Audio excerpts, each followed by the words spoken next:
been done today in conjunction with one of our partners and friends of the club. So I'm going to invite him up here now just to say a few words and just have a little chat with me prior to kick-off.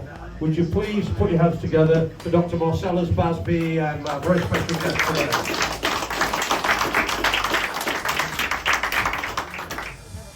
Right, we had you down on firework night and we've got you back again.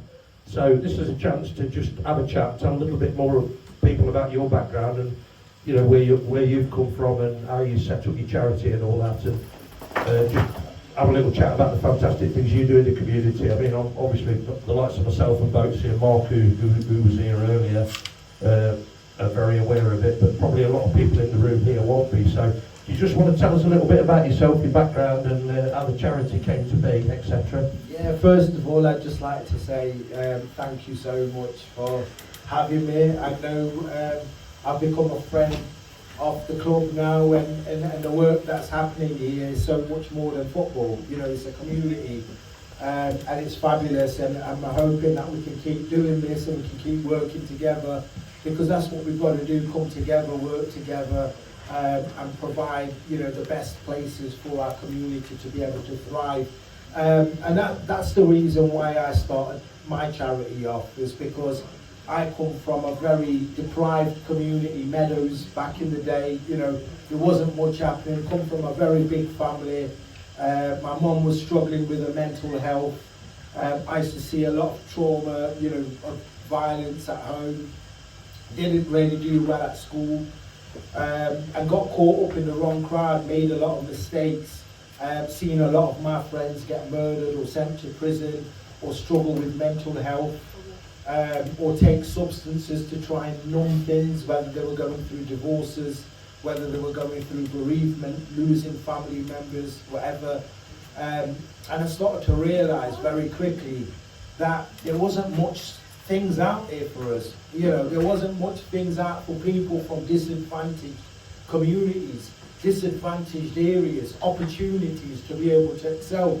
So I started to think about what did we need, and I set up a charity that provides mentoring, counselling, education, employability skills and physical activity to give young people an opportunity to be able to thrive, get confidence and get into employment, training and education, but most importantly, thrive rather than survive. I was just going to ask you, the BEM. So how did that pan out, and where did you did you have to go somewhere to get that and be present? Tell us about that. Yeah. So to be honest with you, what happened was, once we started to keep working and doing our work and helping people, and it isn't just the young people we're helping people's families. You know, there's a lot of things happening. Parents are struggling, they may be going through breakups, substance misuse, domestic violence, mental health issues. You know, we've had people that have come back from the army that haven't got support. You know, we've had a young lad come back to me and saying his dad committed suicide while he was about to go to school. You know, walked in the bathroom and he's hanging there. There's some dark stuff happening in our communities, and we need to come together and support each other and help each other out. And you know, when we're doing that, we're working with these families, we create a home for people that are lost, that are in that dark space. We've become a community, and that just started to build and build and build, Mick. And what happened is I got invited to Los Angeles to do a pilot over there, which was successful. I did a pilot in Norway and Denmark, and then we did a pilot in Brazil, so we've been all around the world. We showed that this Nottingham model works. It really makes a difference, and it's from the community for the community. It's not come top down. We haven't had somebody from Whitehall roll over and say, this is what we do. It's come from struggle, it's come from pain, it's come from isolation, it's come from darkness, and it's from the community, for the community. And on the back of that success, I won the BBC Sports Unsung Hero Award as well, and then on the back of that I was really honoured to be nominated, and I received the British Empire Medal and met the Queen herself, you know, God rest her soul. You went to the you actually went to the palace for that then? I did, yeah. Yeah. Well, how did the day pan out? Just tell us a little bit about the day, because Wow, must be fascinating. Yeah, for me, especially someone like myself, and I think what's really important, Mick, is, you know, you can't let your head blow up. It's always having that gratitude for what we've got. You know, I always wake up in the morning and say, thank you that I can walk and talk, and I've got a roof over my head, and I've got food on the plate, and it just keeps you grounded, you know what I mean? But when what happened, I got invited to the palace, there was lots of people there, you know, the Queen, and I seen, we've had Prince Harry visit us a couple of times here, met Prince William as well, and then, you know, you get the medal, you know, given to you by her, and it's like a dream. You think, wow, this is the Queen, and it's just a phenomenal feeling. I can't really put it into words, and sometimes it just feels like a dream. It's certainly something that you should be very proud of. I mean, it really is a British Empire medal. I think alone he deserves a round of applause for that, guys. Fantastic. We know the work you do. It's great that you're able to come here and meet the supporters of both clubs today and just tell us a little bit, because without guys like you, at the end of the day, a lot of these kids would live certainly the wrong kind of lives. And I know you can't turn everybody's life around, but certainly you can say, if you help one less, I certainly know that you help a lot more than that. Just want to say, and I don't want to embarrass him, but I just want to say a little bit about our friend here who does so much at the club, that was, I know, given an award at York, something you were heavily involved with a few weeks ago, that we were very proud of him for the work he does here. And obviously, a lot of the work he does here is not on the commercial side, is to bring sponsorship in. He's also heavily involved with our community side as well. And I know he is at Oakfield with work that Mark does in the community and collections and all that. So just tell me a little bit about Boats here, the award there, and that. Well, Boats is the main event, so let's just wait for that a little bit. Just before I go on to that, I think one of the things you says to me about we can't save them all, but we can give it a bloody good go. You know, I mean, we can give it a bloody good go. And I think what I love about this place and what we've got is a community. And, you know, we're coming up to Christmas, and Christmas is supposed to be a lovely time for lots of people. But for some people it isn't. You know, some people, they're on their own. Some people might be struggling with debt. Some people might be going through a breakup. Some people might have lost a family member. So let's be a community. Let's go back to them old values where, you know, back in the day, leave the doors open. I promise you, I'm not that old, but I can still remember them days, yeah?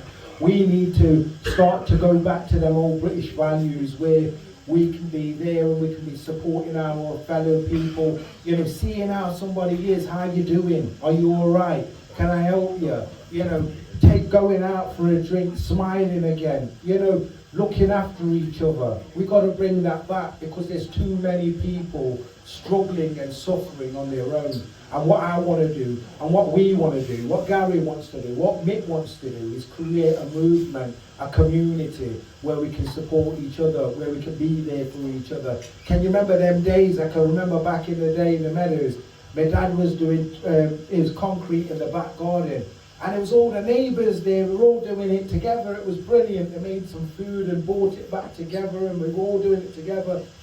Let's bring all them things back together, and that's what we're trying to do. And bringing it back to Gary. Gary's is my role model, is the inspiration. He is absolutely dedicated his life to community, to supporting people, to helping the disadvantaged. And it doesn't fall far from the tree. Ron, his dad, I had the pleasure to meet Ron. And, you know, what a man, you know, he's got values, he's got integrity, he's got substance, he stood for something, and he's remembered by everybody. And on that note, I just want to say a huge thanks to Rita, coming all the way from Cambridge today, Ron's older sister. Let's give her a big round of applause, guys, come on. What a lovely lady. Absolute pleasure to meet her as well. And just going back onto this award, that, you know, Ron was a guy that used to always give back to the community. He used to break his back to do things for people that are disadvantaged and vulnerable and whatever. And you know, what a guy. And Gary is just following suit. Gary is a guy that will go out of his way, will support those that he supported me in so many ways. He supported loads of people in the community in so many ways. But sometimes those people are not overlooked and overseen by people that are making noise. So what we did is, me, Vicky and Johnny, we were having a chat and we thought, who deserves this award for the community, this community champion award? And it was exactly the same time we all said Gary Clark. And it was from the heart. This guy absolutely deserved that award. And it was right in front of so many people. You know, it was videoed, it went right across everywhere. He absolutely deserves the recognition for the work that he's done here. But not just here, Mick. He's done it for years and years. And he's done it for Nottingham. And he's done it for so many people that, you know, wherever I talk about Gary, people are saying, what a top lad, you know. And you know what, Gary? Gary, if you're listening to me, Ron will be bloody proud of you, mate, honestly. And so are we all. Give him a big round of applause. That's a lovely Christmas message as well, what you said about other people. And one thing, you know, I know you follow our website internally. I mean, just credit to our supporters club. Last week they went all the way to Ashington, and I know it was a tough journey both there and back, but they made a point of supporting their food bank as well. And we took, the club donated some stuff, and the supporters club donated some stuff. So it's something that's ongoing at this club, and it's something I'm proud of, and it's something we'll continue to do. To sign off, Baz, what's the plans for 2025? Have you got anything specifically happening next year that you want to tell us about? We've got lots of things happening, and the most important thing is for us to be able to get more people behind what we're trying to do. And what we're trying to do is make sure we support the most vulnerable and disadvantaged in our communities. So, you know, for those that don't know, I run an organisation called Switch Up. Please follow that. You know, if you want to get involved, you want to support, reach out. And you know, what we want to do is give everybody a voice. We want everybody to be heard. We're going to be running quite a few different events. And you know, most importantly, we want people to be part of it. Anybody can be part of it. It doesn't mean that you have to give us money or whatever. Just be part of it, because right about now, our main objective is to create a community of people that can be there for each other, that can talk about some of the issues that we're going through. Because if we don't talk about the issues that we're going through, some of the issues that our country's going through, you know, some of the incompetence that our government, you know, actually doing, you know, some of the conversations I want to have is, where are our bloody taxes going? You know, why is there such a long waiting list for the NHS? Why is there such a long waiting list for mental health services? You know, where are our taxes going, and why are we not able to have the services that our parents and grandparents have paid taxes for years and years and years? And that's what I want to do. I want to give our communities a voice, so that we can take that voice into government and say, look, this is what we need and this is what we want. So it's a big thing. And to do that, guys, I need you all. I need you all to be behind me. I need you all to support me. And by doing that, we'll be able to support each other and hopefully make this country the country that it was always meant to be, Great Britain. Ladies and gentlemen, please put your, you should have had him in the bloody dressing room, shouldn't we, with that speech? Put your hands together for Marcellus Baz. Thanks, Marcellus. Absolutely brilliant, guys. Thank you very much indeed.